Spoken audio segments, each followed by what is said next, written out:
Hey everyone, how's it going? Today I'll be doing a PTCGL video as a follow-up to my last Pulsar guide that I made a couple days ago. I'm going to be doing post-commentary over some pre-recorded gameplay because I think personally it'll help move the video a lot smoother and a lot quicker. So hopefully getting to know my thought process between why I'm doing certain things, certain times in my matches will help you get a better understanding on the deck. Hope you enjoy. So here we are in the first game versus Raging Bolt. Like I said, this is pre-recorded, so I'm going to be doing a lot of random pauses to kind of explain why I'm doing certain things. Forced to go first here. Blank Pulsar, you always want to go second, so it's definitely not ideal. This hand is also definitely not ideal. We just start Charmander here. Against most stuff, we're pretty safe just being able to start it. They open Fez, I'm not really expecting to be donked here. I just bench the monkey attach. Because I see Fez, it's usually going to be something like Pult, Charizard, something like that. I'm not really expecting Bolt from just seeing a Fez start, just because of how many decks play Fez right now. So I felt pretty safe just leaving the Charmander inactive and not starting Monkey here. But if you're expecting a lot of Bolt, starting Monkey here might be better. But I wanted to protect the Luminous here, and being able to Evo with the Charmander next turn by being able to Arven for Team Evo and Poffin. It just seemed like a really nice play to be able to set up everything for next turn while still having the access to Monkey. So after I see they're playing Bolt, I realized that obviously maybe I should have retreated into Monkey, but obviously this was a change in open deck lists whenever that becomes a thing later this year. But yeah, I think it was probably correct here just to leave the Charmander inactive. So they continue to set up. They're playing the 80 HP Hoot, which can be a little awkward with the Bolt damage, but it doesn't end up mattering here. But it definitely is something to keep in mind when you're against this matchup. They continue to set up. They actually play Badoo, which I thought was quite strange. And here they just attach Treat and they HE Paul. So definitely annoying, but it's better than being knocked out. But I'm really limited here. I end up just Arvening for TMA Evo and getting out my Charmeleon, because what this allows me to do is if they kill the Munkidori, then it allows me to return KO or whatever killed the monkey, because no one prizer is ever able to KO a monkey on this turn. Or even if they do, with the Baby Bolt, kill the Munkidori, then I'm able to counter catch the Dragapult and kill it with the Charizard. But on the follow-up, they do end up being able to prime catcher up the Charmeleon to kill it, which does end up becoming an issue, and that was really the only one counterplay they had to this play. But I kind of thought, since they only had 3 in hand, and I only knew one of the cards, which is Noctowl, I felt pretty safe being able to do that, because it required them to get a lot, which is Prime Catcher Sada Energy. I didn't really think they were going to get all that. But, as you'll see, they do end up hitting all of it. They get the Crispin instead of the Sada, which limits their cards even more. I wasn't really considering it because it wasn't drawing them stuff, and I kind of thought their hand was too limited, especially with their board, to not be able to Crispin here. But they actually just ended up going for the Crispin, Prime Catchering up the Charmeleon and killing it with the Raging Bolt. Additionally, you have to keep in mind that the Dragapult is a big attacker in this matchup, since the Dragapult with 3 energies will one-shot your Charizard with 2 energies on it. So being able to limit that as a threat early on is really important, but with no attackers here, obviously you can't do that. The good thing is, since we grabbed the Buddy-Buddy Poffin last turn with the Arven, we are able to set up our board pretty much entirely this turn, while keeping all one prize board state, which is very important. So here I pop in, grab double Charmander so it can't be sniped by Baby Bolt, and then I grab a Cleffa and a Dreepy, because my hand kind of sucks. I kind of just want to draw cards. Here, I actually attach the Max Belt to the Dreepy. The reasoning behind that is once they take the one prize knockout on the Cleffa, since most lists don't play Bravery Charm or anything, the Charizard will already be doing 240, so one-shotting every EX in their deck. The reason to put it on the Dragapult is because it will now be able to one-shot a Raging Bolt with Phantom Dive, being able to set up 10 on the Dragapult, 10 on the Fez, and then wherever else I want damage. Now I also saw a line where I am able to Phantom Dive the Raging Bolt, put 10 on Fez, 10 on Dragapult, 30 on Badoo, and then counter catcher up the Dragapult, kill it, and then kill another one prizer. So I'll be able to take 6 that way if I really need to. But this game I end up not having to do that because I'm able to just win the normal way. So they continue to set up. They have a pretty good turn. They're able to establish their energies. They get the attachment on the Raging Bolt. And then they just Bellowing Thunder, killing the Fez, or the Cleffa, which is ideal for me. I wanted them to be able to take this knockout this turn because now my Charizard will be doing 240, which is very relevant here. So I promote the Charmander, feeling pretty safe with promoting it. They only have 4 in hand. I know at least one of them is a dead card because they didn't do much last turn. Evolve into Drakloak, accepting I'm not really going to be able to Dragapult this turn. getting into the Charmeleon, evolving into next turn, and I realized that I'm going to have to take the 2 prize knockout here, so I grab the Charizard. I do this first before I do any drawing stuff, because I don't want to end up drawing into any of the fires. Infernal Rain, 2 on active, 1 on Drakloak, because then I can go for the line later where I take all the 1 prize knockouts with the Dragapult, and I bench Fez here, which may seem weird, but I realized that I was either going to need to be able to Dragapult Iono next turn, or counter catch the Ogerpon on this turn to make sure they can't one-shot the Charizard. So I drew in the counter catcher, but really I had a ton of outs to be able to hit what I needed here realistically. And I felt like every turn I was going to have out a 2 prize there anyway, so I felt like benching the Fezandipiti here wasn't a huge liability. And I also wanted a card drop they played like a weird 1-up Iono or something. So I draw into the counter catcher.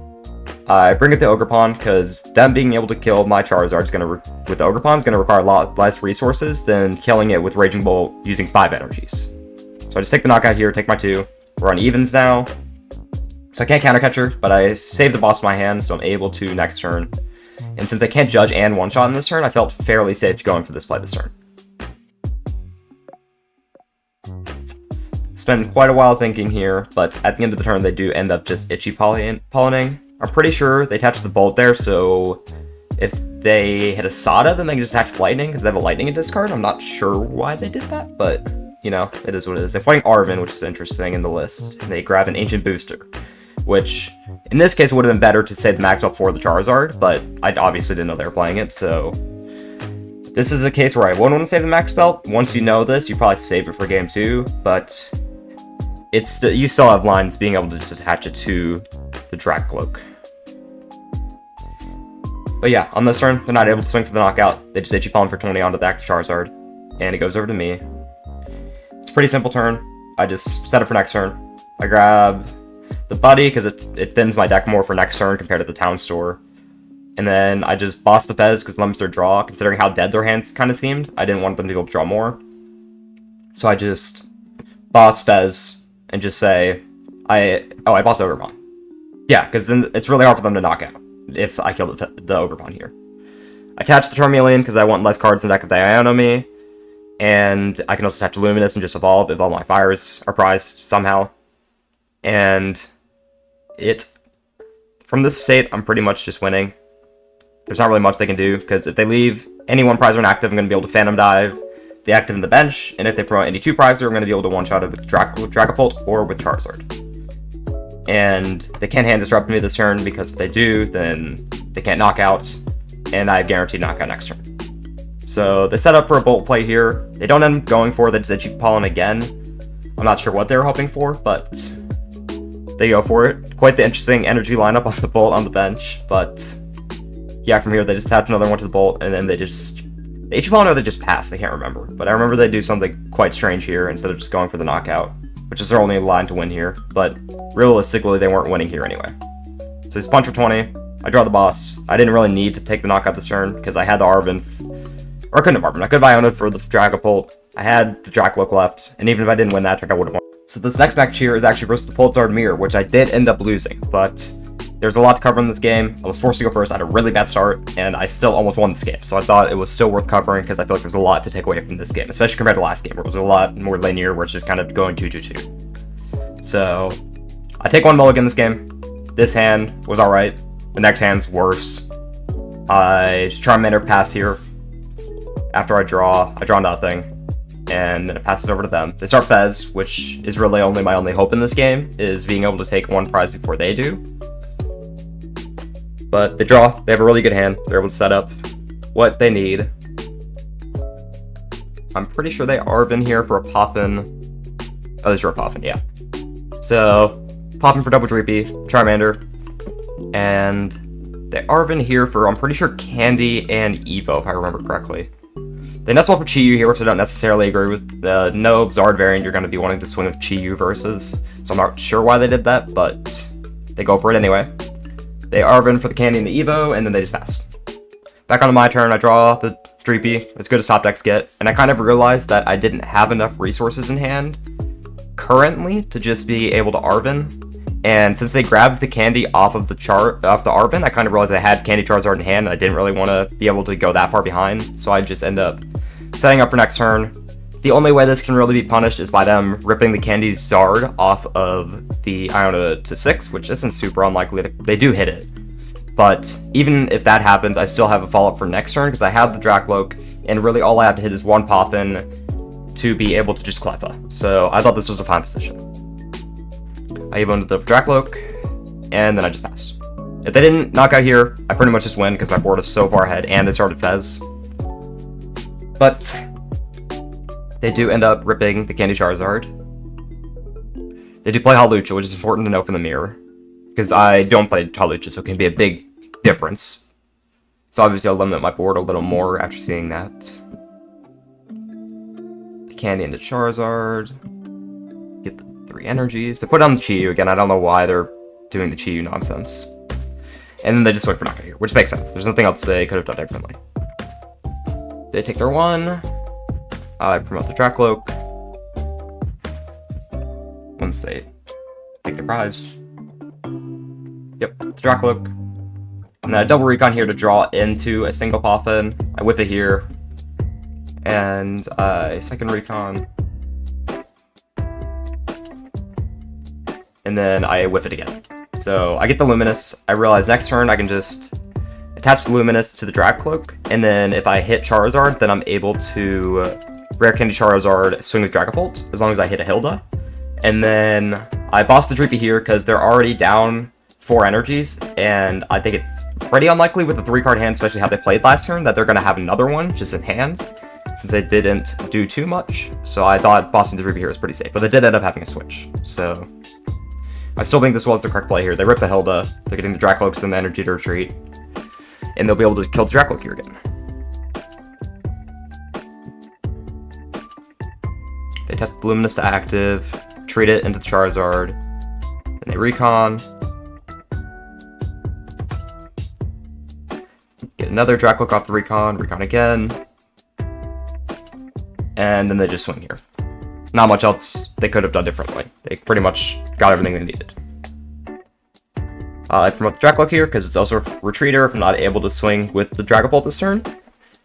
I top deck a boss, recon into the Poffin, and I realize I'm kind of forced to Cleffa here. You never really want to bench Cleffa into this matchup because then they're able to Dragapult it or Munkidori to kill it, so they have just a ton of options to kill it. I need the card draw here, so I get the second Dreepy, and then I just Cleffa. I draw an okay hand, don't have everything I need, but I have the second Drakloak to be able to draw into more stuff that I might need. And then I also have the Candy Charizard with the Hilda, so I really have a lot of options. But they Iono me out of it. Off the Iono, I draw on a right hand. I don't really have everything I need, but there's enough to put a combo together. They do a couple more recons. They bench the Dory, which is scary with the Cleffa, especially if they don't end up killing the Cleffa this turn, which they don't, because they whiff an energy off the Iono. I pop in just as Ben here, because I had stuff on the bottom of the deck I wanted. I end up grabbing the Rod here, because later in the game, I wanted more outs to the Charmeleon, and the Drakloak would turn discard. And I realized I would probably just need to set up again this turn, so it was safer for next turn. So I grabbed the Rod here. And then I just Arven for an Evo and a Poffin, just to set up for next turn. I'm checking prizes here, seeing what I need to Rod. I still think it's correct to Rod here, because then I'm not able to Evo everything on my board, and it's letting me, once I take the Dreepy off the prizes, then I'm able to, or once I get it back in deck, then I'm able to Poffin for it again, and evolve into a Recon later if I need to. So I got everything back. Attach Evo, attach Fire, and then I just Evo. So that is a play that you do quite often with this deck, is late game, if you end up having a really bad start or kind of gassing yourself out, you are able to just take a turn or two to just to Cleffa and Evo, if you really need to. And usually you end up being fine. They hit another couple recons here.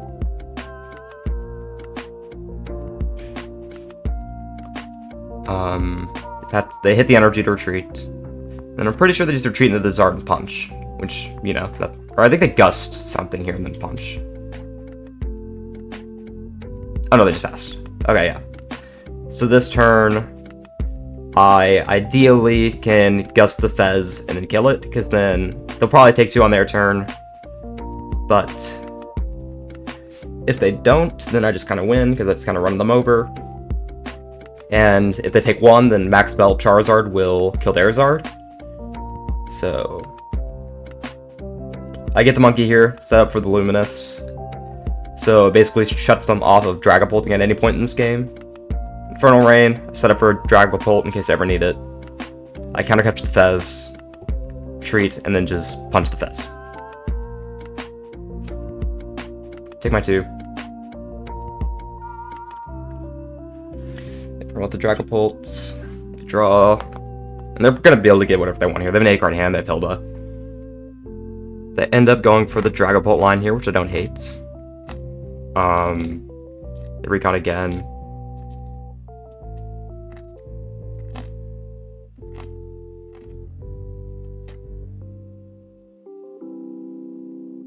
And then they just Phantom Dive. They don't really want to take a knockout here, because then Max Belt would kill their Dragapult here, so they just 30-30 on the Drakloak. So I realized that to be able to make it so they can't next turn just Monkey 30 onto the Cleffa, Phantom Dive 60 onto a Drakloak, and then knock out the Charizard, I'm forced to evolve one of the Draklooks, take 30 off a Drakloak with the Monkey, and then evolve the still damaged one. So that's the only way that I don't lose. That's why I'm forced to do this turn. It shuts off my draw, but it also makes it I don't lose to just Monkey Luminous. I hit the Dragapult here. I wanted to Dragapult this turn, but I whiffed Luminous. Maybe could have Ultra Balled before to thin out the Dragapult, but I wanted the option to be able to do other stuff on other turns if I ever get Iono'd. I Monkey the 30 off of the Drakloak, setting up for a Phantom Dive later. I boss the Monkey, just make things hard for them, because then they're forced to grab the Luminous and the Munkidori on the same turn, which is kind of hard within this card. I actually evolved the wrong Dragapult here. It would have been better to heal the Drakloak with no damage on it, and then evolve the one with energy, because then I have a setup attacker if I get Luminous, and then the 30 damage there never really matters with the prize trade that we're doing right now. And then I just kill the Munkidori, and then my line kind of just becomes punch Dragapult, kill the Drakloak with the Phantom Dive, and Iono them in the same turn, and then as long as they don't hit everything they need off the Iono, then I'm able to win by just punching again. So I take the 1, promote the Dragapult here, and they do hit the Iono on this turn, which does, or a reset stamp, which does end up crippling my board quite a bit, especially without the double Drakloak setup. But again, it was a play I kind of forced it. I was forced into last turn. The Iono. Stamp. And I draw a pretty good hand. This is about what I wanted from this. The Phantom Dive again. Pretty sure they killed the Cleffa here. I don't know why they put all 30 here, because I still have the damage to bounce back with Monkey, so it's not like putting the 30 anywhere else would have mattered, but I put the Drakloak. So again, my line here is just get into the Iono, punch Dragapult, 6 on Drakloak, Iono them to 1, and then that forces them to hit boss off of Iono to 1 with no card draw. Because after taking 1, the Charizard still won't OHKO me, and I know that they're not playing Maximum Belt. So I have access to Fez here. I draw into the Hilda. I'm not able to use it, but it's still better than the Charmander here, because I can thin the Charmander with Buddy Poffin. I realize I'm forced to Fez here, because if I don't Iono on this turn, I just lose. Max Belt isn't doing anything here, because they've already taken 5 prizes, so Charizard's already one-shotting everything on their board. So I just grab the Fez here. If they have boss, they win anyway, because they're at 1 prize, so benching Fez here is safe. I had 2 in deck. I do not hit it here, but I was fairly likely to be fine if I did hit it here. I do end up just going for the Hilda for the Luminous and the Dragapult, and then just punching. And this is where evolving the other Dragapult earlier would have mattered, because then I would have still had a Drakloak available. I just killed the Drakloak, just hope they don't have boss in their 8-card hand, which they probably do. They haven't played any so far. And they do end up having boss in hand, so they do end up winning this game. But if I did hit Iono, and I did hit more stuff than I needed off the Fez, then I would have most likely had this game. So this shows that even with a really rough start, these matchups can still be extremely close, which really shows the deck's comeback potential. But yeah, I appreciate you all watching today. I hope that my insight onto some of my games is helpful into some of my decision making and why the deck is obviously so strong. And I hope that I see you around.